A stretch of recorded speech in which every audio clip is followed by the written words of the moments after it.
Good morning everyone. I am स्वदेश सिंह चारण। आदर्श बाल मंदिर की ऑनलाइन क्लासेस में आपका स्वागत है। प्रूडेंस जो आपकी बुक है उसके अंदर टुमारो का पार्ट 7 हम स्टार्ट करते हैं। For all their intimacy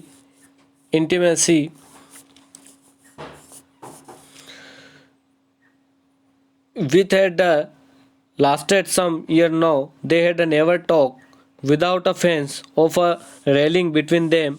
He described to her and splendor accumulated and the sitting of the housekeeping, but they never invited her an inspection. No human eye was behold them till Harry is the first his first look. In fact, nobody had ever been inside his cottage. He did his own housework. He is a guarded his son's privilege, a jealousy that a small object and domestic use of both sometime in the town were smuggled rapidly across the front garden under his canvas coat. Then coming out, he would remark gently, "It was only a small kettle, my dear. And if you do try it with her Gregory, with a worried beyond a desire by the father, it was laughed and him wished the bless and said that is a right, Captain Egbert. I am not imply impeted." तो इतनी घनिष्ठता होते हुए भी जो कुछ वर्षों से चल रही थी उन्होंने कभी बिना बाढ़ के या रेलिंग के बातचीत नहीं की। मतलब इतनी घनिष्ठता होने के बावजूद भी वो रेलिंग से ही बात करते थे, कभी एक दूसरे के घर के अंदर नहीं जाते थे। उसने अपनी गृहस्थी को जमाने के लिए जो भी आलीशान सामान एकत्रित किया था उसका वर्णन करना था, परंतु उसे देखने के लिए उसने कभी किसी को बुलाया ही नहीं। हैरी के देखने से पहले किसी भी व्यक्ति द्वारा उस सामान को देखना जाना संभव नहीं था। अगर हैरी आएगा तो ही उस सामान को देखेगा, बाकी किसी को देखे जाना संभव वो किसी को अंदर जाने नहीं देता था।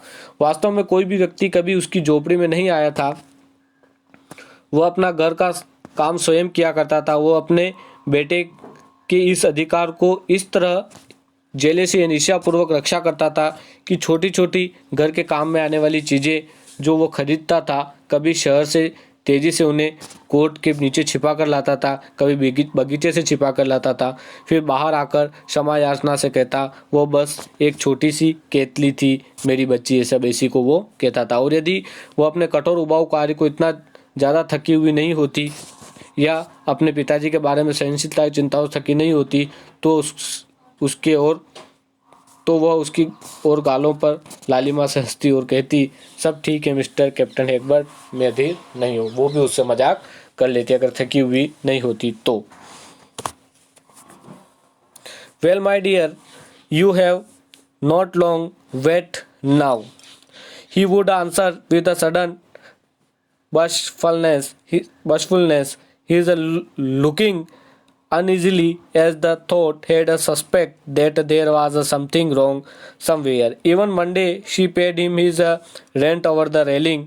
He closed the shelling greedily. He gratitude every penny he had spent maintenance, and when he left make a purchase, his bearing changed as soon as he get into a street away of the sensations of pity in felt him the exposed without a defense. He brushed him walls without a shoulder. He mustered his quick Quinans.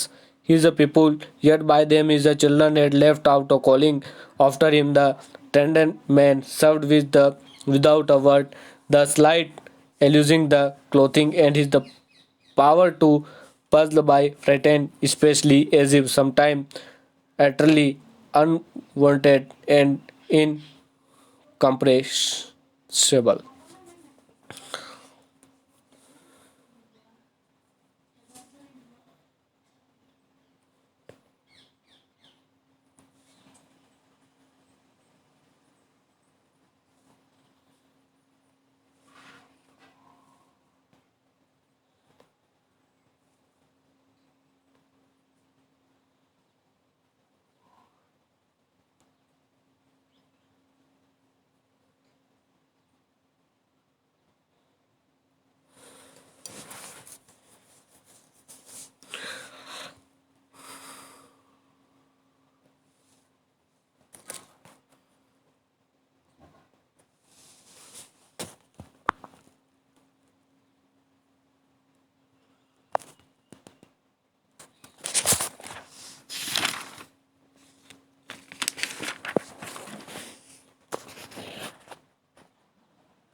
In the autumn, the driving rain drummed on the sailcoach shoot uncomfortable. यहाँ से पढ़े, यहाँ तक पढ़ लेते हैं। ठीक है, अब आपको अधिक दिनों तक इंतजार नहीं करना पड़ेगा, ऐसा वो कहती है। क्या कहती है? Well my dear, you have not longer wait for now. अब आपको अधिक देर तक इंतजार नहीं करना पड़ेगा, वह अत्यंत संकोच पूर्वक उत्तर देता है और बेचैनी से इसे देखते हुए जैसे ये संदेह हो गया हो कि यहाँ कहीं कुछ गलत घटित हो रहा हो। प्रत्येक सोमवार को वह उस रेलिंग पर से किराया चुका दिया करती थी। वह लालचीपन से उस शिलिंग्स को कसकर पकड़ लेता था। कौन? कैप्टन हैकबर्ट। वह हर एक पेनी के लिए कूटता, यानी ईर्ष्या से जिस प्रकार रख रखाव पर खर्चा करना पड़ता था, वो उसे खरीदारी के समय छोड़ जाता था। जैसे वह गली के बाहर निकलता, उसका व्यवहार बदल जाता। उसकी कृपा की स्वीकृति से कोसों दूर अपने आप को बिना रक्षा के महसूस करता। वह अपने कंधों को दीवारों से रगड़ता। वह लोगों की सनक पर विश्वास नहीं करता था, तो भी वह उसे कस्बे के बच्चों उसके पीछे भागते और परहेज कर दिया था। व्यापारी बिना एक शब्द भी बोले उसे सौदा कर दिया करते थे। वह अपने वस्त्रों की ओर से थोड़ा सा इशारा पाने पर ही परेशान हो जाता, विशेष तौर पर डरा दिया जाता, जैसे वह कुछ अनुचित तथा समझने योग्य वस्तु हो। इन द ऑटम, ऑटम यानी बसंत ऋतु। In the autumn the driving rain drummed on his sailcoach suit and started almost to suffering sheet iron with the surface flowing with water flowing with water. When the water was too bad, it stood under the tiny porch and standing close against the door. Look at this pet life planted middle of the yard. The ground was the much dug up all over the season advanced the turn in quick breeze. When the froze hard, he was a disconsolate. What we Harry say, and he could not have a much basis company at this year roar of old Corville that come muffled through the closed windows, calling her indoors, and expressed him the gritty. Where do not extravagant fellow get you a servant? He asked immediately. Only mild afternoon she had thrown some time over her head to run out for a while. फिर क्या होता है? बसंत में बहने वाली जो वर्षा उस नाविक के वस्त्रों पर आवाज करती हुई गिरती। नाविक का वस्त्र है, नाविक कौन? खुद कैप्टन हैकबर्ट। ऐसी आवाज करती है जैसे लोहे की शीट की सतह पर पानी बहने लगता। मतलब उसने ऐसे कपड़े पहन रखे थे जिस पर वर्षा गिरती है तो ऐसा लगता है कि लोहे के ऊपर कोई पानी गिर रहा है। जब मौसम बहुत ज़्यादा खराब होता, वह छोटे पोर्चों के पीछे और चला जाता और दरवाजे के नज़दीक खड़े होकर बाईं ओर अपने फावड़े की ओर देखता और आंगन के बीच में पड़ा रहता था। जमीन चारों ओर इतनी अधिक खुद गई थी कि जैसे मौसम आगे बढ़ता, वर्षा काल आता, वह दलदल के रूप में बदल जाती। जब वह सख्त होकर जम जाती, वह निराश हो जाता। हैरी क्या कहेगा? और क्योंकि साल के उस समय बेसी की संगत ज़्यादा समय नहीं मिल पाती, बूढ़े कॉर्विल को गुर्राहट जो बंद खिड़कियों की दबी आवाज़ रूप में सुनाई देती उसे भड़काती। वो फिजूल खर्च मनुष्य अपने लिए एक नौका क्यों नहीं रख लेता? उसने अधीरता से एक दिन दोपहर को कहा। उसने अपने सिर कुछ समय के लिए कुछ सामान कुछ सामान रख लिया था। तो ऐसा वो कहता है कि ये नौका क्यों नहीं खरीद लेता, ऐसा वो बेसी उसके लिए कहती है। I don't know said the pale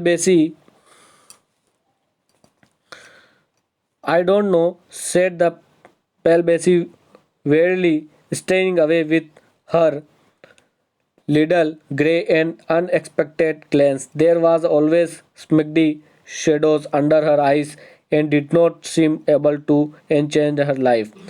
You wait. फिर क्या होता है? पीली सी दिखाई देने वाली बेसी ने, जो थकी हुई तथा भारी पलकों तथा अप्रेक्षित से देख रही थी, कहा, मैं नहीं जानती। उसकी आंखों के नीचे हमेशा गंदी सी छाया, यानी निशान, आंखों के नीचे जो निशान हो जाते हैं, और उसे लड़की अपनी ज़िंदगी में किसी प्रकार अंतर आना था और जीवन में कोई उद्देश्य दिखाई नहीं दे रहा था।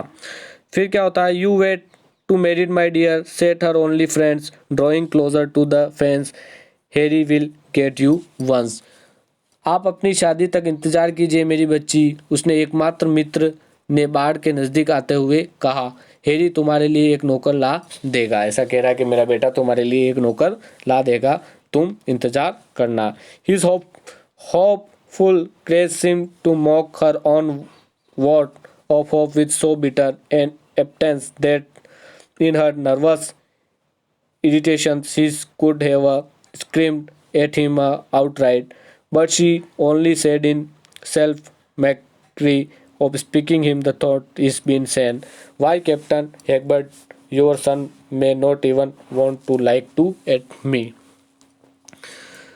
उसकी आशा से भरी हुई सनक उसकी आवश्यकता से अधिक मजाक की भांति दिखाई देती थी। वो मजाक करता था कि उसकी आवश्यकता वो मजाक में ले लेती थी। वो अभिव्यक्ति इतनी कटु होती थी कि उसे लगता था कि अपनी बेचैनी भरी चिड़चिड़ाहट से वह सीधे उस पर चिल्लाने लगेगी। वह मात्र स्वयं मजाक में कहती थी और बोलती थी जैसे वह पागल हो। क्यों है कैप्टन एग्बर्ट, चाहे आपका लड़का मेरी ओर देखना भी न चाहे, यानी आपका लड़का मुझे पसंद करे न करे, फिर भी वो मुझसे शादी करेगा क्या और मुझे मेरे लिए नौकर लाएगा क्या, ऐसी बात वो बेसी कहती हैं। ही flung his head back after his throaty affected cackles of anger. अपने सिर को पीछे की हुए फेंका और गुस्से से अठास करते हुए अपने कर्कश स्वर से कहा, हंसा, जोर जोर से हंसने लगा।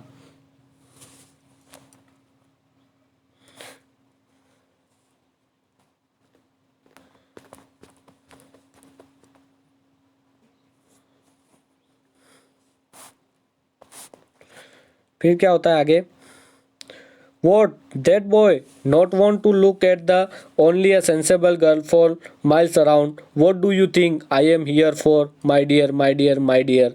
What, you wait, you just wait, you will see tomorrow, I will soon. क्या कह रहा है वो, क्या वह लड़का, क्या वह दूर तक न मिलने वाली ऐसी लड़की की और देखना नहीं चाहेगा कि कहीं नहीं मिलने वाली ऐसी लड़की के सामने वो नहीं देखा क्या? क्या वो कह रही कि क्या मैं आपका लड़का मुझे पसंद करेगा या नहीं, तो वो कह रहा है कि ऐसी लड़की को क्यों नहीं देखेगा। आप क्या समझती हो, मैं यहाँ हूँ मेरी प्रिय बच्ची, मेरी प्रिय बच्ची, मेरी प्रिय बच्ची, क्या आप इंतज़ार करिए, मतलब आप थोड़ा सा इंतज़ार करिए, मैं हूँ, मैं उसको समझाऊँगा, आप थोड़ा इंतज़ार करिए, कल आप देखेगी जब वो आ जाएगा, मैं शीघ्र ही आप उसको देखेगी। बेसी बेसी बेसी हॉल्ड ओल्ड कॉर्विल इनसाइड बेसी माई Bessie, that fat blind man had given himself up a very lust of laziness.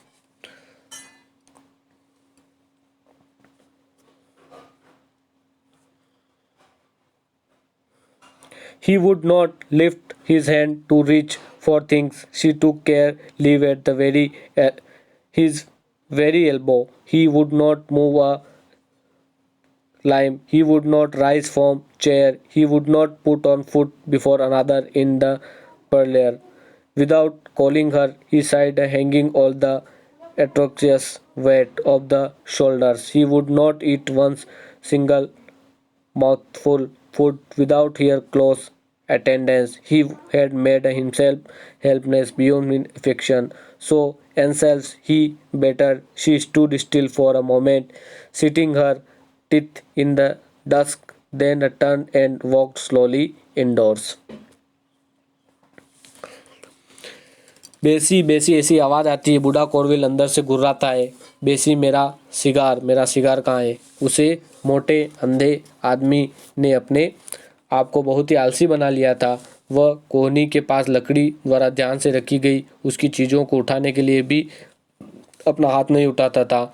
बिना उसे पुकारे वो कुछ भी काम नहीं करता था। सारा पार्श्विक उसके सारा जो भार उस लड़की के कंधे पर उसने डाल दिया हो, अर्थात बिना बेसी के वह एक कदम भी नहीं चलता था। यदि चल भी सकता तो वो कोशिश नहीं करता। वह अपनी बाहें भी नहीं हिलाता, वह अपनी कुर्सी से भी नहीं उठता था। वह उस कक्ष में एक पैर भी पहले नहीं रखता था। बिना उसे नज़दीक बिठाए वह अपने हट्टे कट्टे शरीर के वजन को भी अपने कंधों पर डाले बगैर अपने मुख से एक कोर भी नहीं डालता। वह वेदना से भी ज़्यादा उसे स्वयं अपने असहाय बना लिया था ताकि वह बेसी को पूरी तरह से गुलाम बना सके। वह एक क्षण चुपचाप खड़ी रही, उसे गोदूली में अपने दांतों को सेट किया और फिर वह मुड़ी और धीरे से अंदर चली गई।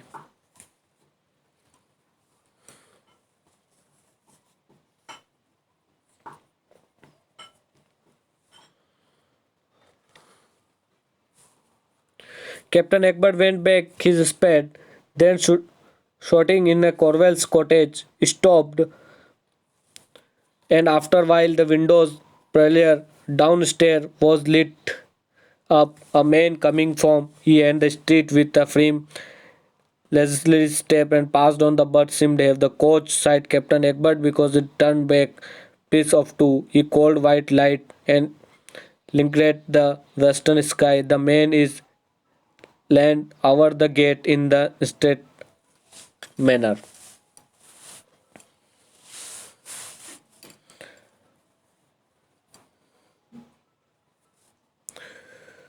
कैप्टन हेगबर्ट फिर अपनी फावड़े के पास चले गए।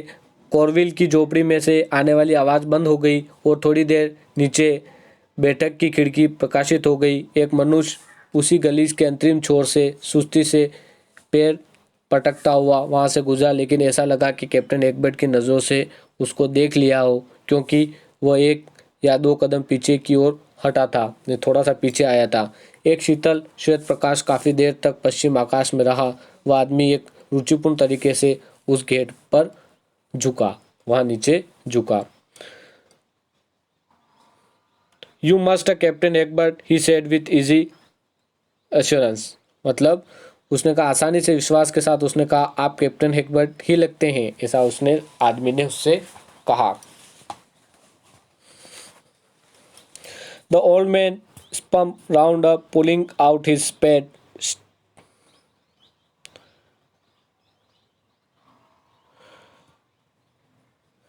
Strange voice. The old man round up, pulling. Yes, I am. He answered nervously. The other smiling stared at him. I tread very slowly. You have been much advertising for your son, I believe. My son Harry, mumbled Captain Hegbert of this guard of once he coming home tomorrow. The devil he is the stranger marveled greatly, and the one of with the slight change fortune. You are a great a father, Christmas himself. यानी उस अजनबी की आवाज़ सुनकर आश्चर्यचकित वो बूढ़ा व्यक्ति चारों ओर घुमा और अपना फावड़ा ऊपर उठाया। हाँ मैं हूँ, वो बेचैनी से उत्तर दिया। दूसरा व्यक्ति उसकी तरफ सीधे मुस्कुरा रहा था। धीरे से उसने कहा, मेरा मानना है कि आप अपने बेटे के लिए विज्ञापन देते रहते हैं। कैप्टन एग्बर्ट अचानक चौकन्ना होकर स्पष्टता से बोला, मेरा पुत्र हैरी, वह कल घर आ रहा है। वह तो शैतान है। अजनबी आश्चर्यचकित हुआ और उसने धीरे से कहा, फिर हल्के से आवाज़ बदलते हुए बोला, तुमने तो स्वयं फादर ईसा मसीह जैसी दाढ़ी बढ़ा रखी है, ऐसा वो कहता है।